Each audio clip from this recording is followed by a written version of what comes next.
Semua kepala anak-anak yang ada di belakang pintu yang sedang memakan bubur yang telah dibuat Mbak Leli, tiba-tiba dengan jelas mendadak jatuh terpenggal dari tubuhnya yang masih diam berdiri sembari menunjuk ke arah rumah Mbak Leli.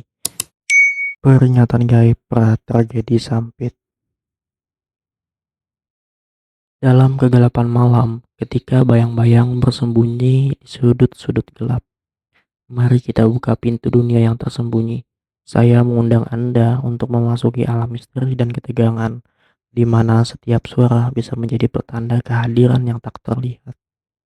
Selamat datang di podcast horor ini, tempat di mana cerita-cerita menyeramkan menyerap dari kegelapan untuk menghantui imajinasi Anda. Saya adalah pemandu Anda dalam perjalanan ini, dan bersama-sama kita akan menjelajahi sisi gelap yang mungkin lebih dekat daripada apa yang Anda bayangkan. Bersiaplah untuk terkejut, karena malam ini kita menyelinap ke dalam dunia horor yang menanti. Selamat mendengarkan. Cerita ini diceritakan oleh sahabat kita yang pernah merantau di Pulau Kalimantan, tepatnya di Kota Sampit, Kalimantan Tengah. Beliau ini adalah seorang wanita, sebut saja beliau dengan nama Mbak Leli, seorang guru SD yang mengajar di salah satu sekolah yang ada di sana. Mbak Leli tinggal bersama suaminya setelah mengikuti program transmigrasi yang masih marak di kala itu.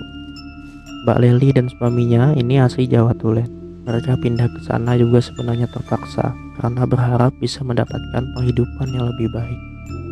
Singkatnya, hidup mereka berdua di tanah baru ini cukup menjanjikan. Profesi Mbak Leli yang sebagai guru sendiri juga membuat beliau disegani oleh warga pribumi yang ada di sana. Intinya tidak ada kendala apapun selama mereka tinggal di tempat ini. Singkat cerita, 3 tahun tinggal di wilayah orang tak serta-merta membuat mereka tahu bahwasanya bila sedang ada api di dalam sekam yang siap-siap membakar apapun yang ada di atas tanah ini. Cerita ini dimulai ketika Mbak Leli baru saja pulang dari kebun bersama dengan suaminya. Di malam yang sangat dingin dan sepi itu, Mbak Leli bersama suaminya berniat untuk tidur setelah menunaikan sholat Isya. Tapi tiba-tiba saja, tanpa ada alasan yang jelas, Mbak Leli berkata kepada suaminya, "Mas, kok ora dengerin oro suara jangkrik yo?" Yang artinya, "Mas, kok biasanya tidak ada suara jangkrik ya?" Karena mungkin terlalu lelah, suami Mbak Leli tidak menanggapi hal itu dengan serius. Beliau memilih untuk langsung pergi ke kamar dan beristirahat. Sementara Mbak Leli duduk sendirian di ruang tengah. Mbak Leli mencoba untuk sekali lagi memasang telinganya. Rupanya benar-benar tidak ada satupun yang terdengar dari binatang malam waktu itu. Padahal tepat di samping rumahnya banyak ditumbuhi kebun-kebun milik tetangga. Hal ini sebenarnya sudah cukup membuat Mbak Leli merasa gelisah. Belum pernah hatinya merasakan perasaan yang tidak senyaman ini. Lantas beliau lalu berdiri kemudian berjalan mondar-mandir di ruang tengah dalam rumah yang keseluruhannya masih terbuat dari kayu. Beberapa kali juga Mbak Leli mengintip suaminya yang sedang tertidur pulas di atas ranjang. Niat hati Mbak Leli ingin mengusir perasaan gelisahnya, namun ia merasa tidak enak hati kalau harus mengganggu suaminya yang sudah lelah bekerja seharian di ladang. Sampai tiba-tiba, tanpa ada sebab yang jelas dan dari arah pintu, Mbak Leli mendengarkan suara ketukan. Ketukannya sama seperti ketukan warga desa kalau sedang berkunjung. Hanya saja tidak ada suara yang memanggil setelah ketukan tersebut. Hal inilah yang membuat Mbak Leli curiga. Ketukan itu terus terdengar intens. Sedangkan Mbak Leli tidak diam saja. Beberapa kali beliau mendekat ke pintu, menyahuti dengan bertanya, "Siapa yang datang berkunjung malam-malam seperti ini ya?" Tapi sayangnya tidak ada jawaban apapun dari tamu yang sedang berkunjung. Singkat cerita, karena Mbak Leli ini juga penasaran, ia pun mencoba untuk membuka pintu. Lalu sekelebet angin menghembus menyapu wajahnya. Tidak lama, Mbak Leli lalu melihat rupanya yang tidak ada wujud apapun di depan rumahnya. Hanya jalan gelap dan sunyi, dan tidak ada seorang pun di sana. Mbak Leli sontak terdiam dan membanting pintu. Sepanjang malam akhirnya Mbak Leli memikirkan hal ini sampai ia tidak bisa tidur dengan tenang. Keesokan paginya, ia menceritakan semua ini kepada suaminya. Dengan wajah yang tak percaya, suaminya berkata kalau Mbak Leli mungkin sedang bergurau dengan dirinya. Beliau lalu meminta agar Mbak Leli tidak perlu ambil pusing hal ini. Toh tidak terjadi apa-apa juga kan, kata suaminya seperti itu. Mbak Leli pun akhirnya memilih menyimpan pengalamannya ini sendirian. Pada malam kedua, Mbak Leli tak kunjung bisa tertidur. Ia melihat ke arah suaminya yang sedang mendengkur. Entah kenapa lagi-lagi pikirannya tak bersahabat dengan dirinya. Mbak Leli pun lalu pergi ke ruang tengah berniat untuk menyendiri. Disitulah tiba-tiba terdengar kembali sebuah ketukan asing dari arah pintu rumahnya lagi. Kali ini Mbak Leli tak langsung buka pintu rumahnya. Ia penasaran apakah ada orang yang sedang usil dan berniat mengerjai keluarganya. Maka Mbak Leli menempelkan telinganya tepat di pintu ketika ketukan itu mengejutkannya. Dengan cepat Mbak Leli membuka lagi pintu rumahnya. Lagi-lagi Mbak Leli tidak mendapati siapapun berdiri di depan rumahnya.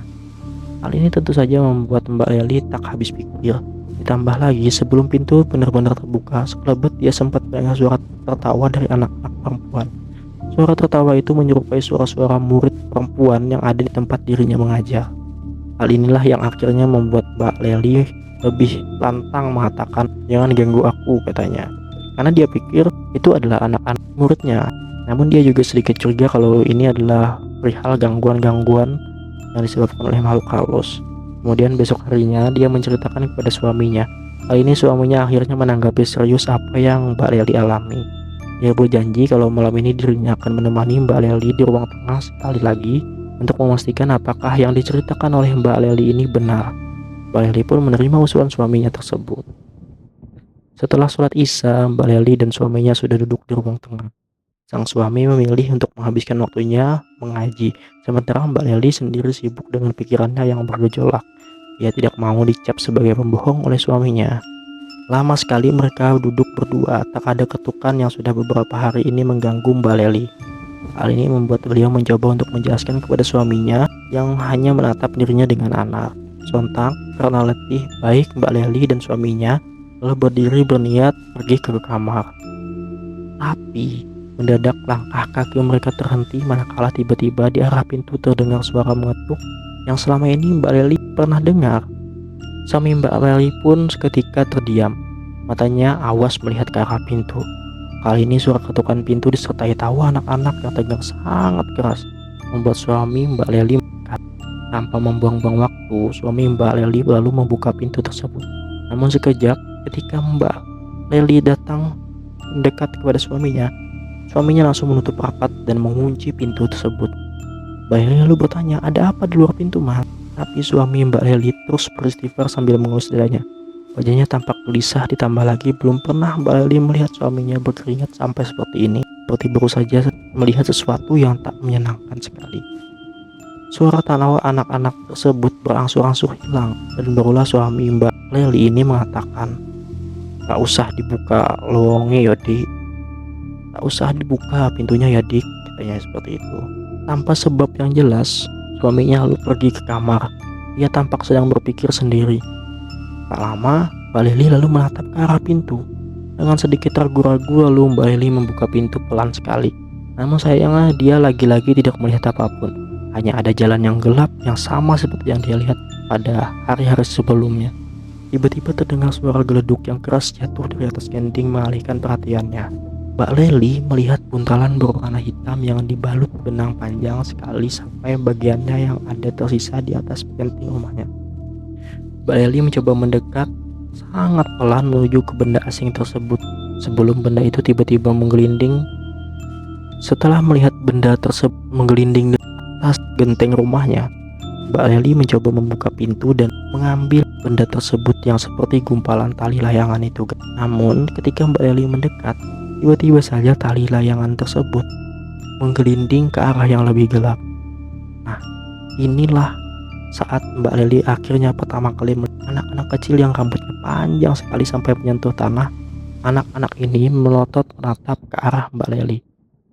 Untunglah dengan sigap suaminya lalu menutup mata Mbak Leli dan menariknya masuk kembali ke dalam rumah. Tubuh Mbak Leli gemetar seperti orang yang menggigil. Bibirnya rancu berkata, "Apa yang baru saja saya lihat, Mas? Apa Mas? Apa Mas?" Suami Mbak Leli lalu mencoba menenangkan kalau mereka datang ke sini bukan untuk mencelakai, melainkan untuk memberikan pertanda kepada mereka. Hanya saja pertanda dari mereka itu berupa gelebuk sinyal dari senar yang jatuh dari atas genteng. Kemudian dengan suara yang sedikit tegang, suami Mbak Leli menyuruh Mbak Leli agar besok membuatkannya bubur berwarna merah. Yang mana suaminya mengatakan esok harinya mungkin dirinya akan pergi ke beberapa tempat. Namun beliau berjanji sebelum gelap datang beliau sudah akan ada sampai di rumah. Hingga Mbak Leli tidak perlu merasakan khawatir dan risau. Keesokan harinya, Mbak Perni segera melaksanakan perintah suaminya. Sedangkan suaminya sudah pamit pergi setelah subuh. Di dalam rumah, Mbak Leli merasa tidak tenang karena dari siang sampai sore suaminya belum juga datang pulang. Untungnya sebelum gelap dari jauh terlihat sepeda di kayu dan suami Mbak Leli benar-benar pulang tanpa terjadi apapun. Mbak Leli seketika memberondong pertanyaan, dari mana saja hari ini? Dari mana saja kamu mas? Ngapain? Kemana? Suami Mbak Leli tak berkata apapun. Dia lalu bertanya, di mana bubur merah yang aku suruh kamu buatkan tadi malam? Setelah Mbak Leli memberikan bubur yang tadi buatnya, sang suami mengambil bubur tersebut dan meletakkannya tepat di depan pintu. Tak lama kemudian suami Mbak Leli itu mengunci pintu. Ia melarang keras Mbak Leli membuka pintu apapun yang terjadi, sambil mengajak Mbak Leli untuk pergi mengaji. Semakin gelap malam, semakin mencekam tempat itu. Perasaan ini jauh lebih mengerikan daripada apapun, tutur Mbak Leli dalam ceritanya.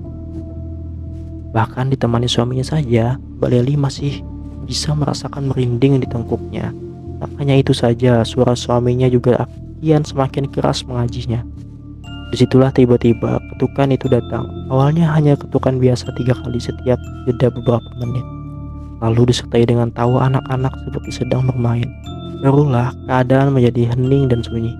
Mbak Leli menghentikan bacaannya sebentar lalu melihat ke sekeliling. Suami Mbak Leli masih kusuk membaca semakin keras. Di situ Mbak Leli lalu berdiri dan dia menatap serta bergerak ke arah pintu. Dia tiba-tiba mendengarkan suara seperti seseorang yang sedang menggerlingkan piring, diikuti dengan suara berselut-selut dari seorang yang menyantap bubur yang telah dia buat. Mbak Leli melihat suaminya yang masih wirid dengan husunya. Lalu dengan pelan Mbak Leli mengintip dari sela pintu kayu di rumahnya. Di sanalah dia melihat beberapa anak sedang berebut menyantap bubur yang telah dibuatnya di atas piring dan diletakkan di depan pintu tersebut. Entah kenapa tiba-tiba anak ini berhenti memakan buburnya dan tiba-tiba berdiri serta melihat ke arah Mbak Leli yang sedang mengintip. Semua kepala anak-anak yang ada di belakang pintu yang sedang memakan bubur yang telah dibuat Mbak Leli tiba-tiba dengan jelas mendadak jatuh terpenggal dari tubuhnya yang masih diam berdiri sembari menunjuk ke arah rumah Mbak Leli. Kemudian Mbak Leli merasa sangat kaget dan ketakutan hingga dia pingsan di depan pintu itu. Ketika Mbak Leli siuman dari pingsannya, di rumahnya tiba-tiba dipenuhi oleh pasangan perantauan lain yang juga Mbak Leli pernah kenal. Mereka semua datang ke rumah Mbak Leli lengkap dengan tas-tas besar di sekitarnya. Mbak Leli yang terlihat bingung lalu menuju ke tempat suaminya yang sedang berkemas-kemas. Ketika Mbak Leli bertanya, ada gerangan apa tiba-tiba banyak kenalan mereka di rumah ini? Saat itulah suaminya berkata, moleh neng Jowo yo dek, bakal ono balak sing gede neng kene. Pulang ke Jawa ya nak, akan ada bencana yang besar di sini, kata suaminya. Mbak Leli sebenarnya ingin bertanya lebih jauh, namun dia lalu dikejutkan oleh piring yang diambilkan oleh salah satu kenalannya. Piring itu dipenuhi dengan bubur berwarna hitam pekat dengan campuran cairan kental yang menjijikkan. Dan guys, rupanya bukan hanya Mbak Leli saja yang tiap malam rumahnya didatangi oleh tamu yang tak diundang, melainkan rumah teman-teman mereka yang sesama perantauan juga mengalami hal yang sama. Dan kemarin suami Mbak Leli datang untuk bertanya perihal ini. Rupanya semua perantau sedang diingatkan. Maka hari itu juga mereka bergegas pergi naik kapal untuk pulang. Di sepanjang perjalanan di atas laut, Mbak Leli masih bertanya-tanya, kenapa dan apa maksud dari gedebluk ini? Mengingatkan dari bencana apa? Tidak ada yang tahu. Sampai 1 minggu kemudian, barulah Mbak Leli mendengar berita dari media koran lokal bahwa tragedi berdarah itu menjadi tragedi paling mengerikan sepanjang dia hidup di negara ini. Dan rasa syukur dia tak harus melihat gelimpangan mayat di depan matanya. Nah, oke guys, sampai di sini dulu cerita pengalaman horor Mbak Leli yang merupakan seorang perantau dari Pulau Jawa yang pernah merantau di Pulau Kalimantan, tepatnya di Kota Sampit. Dan buat kalian yang juga memiliki cerita atau pengalaman-pengalaman yang berhubungan dengan horor, kalian boleh bagikan ke aku melalui email yang sudah aku sematkan di kolom deskripsi. Sebelumnya jangan lupa juga untuk dukung channel ini dengan cara like, subscribe, dan tinggalkan komentar-komentar kalian agar channel ini dapat lebih berkembang lagi. Sampai jumpa di video selanjutnya.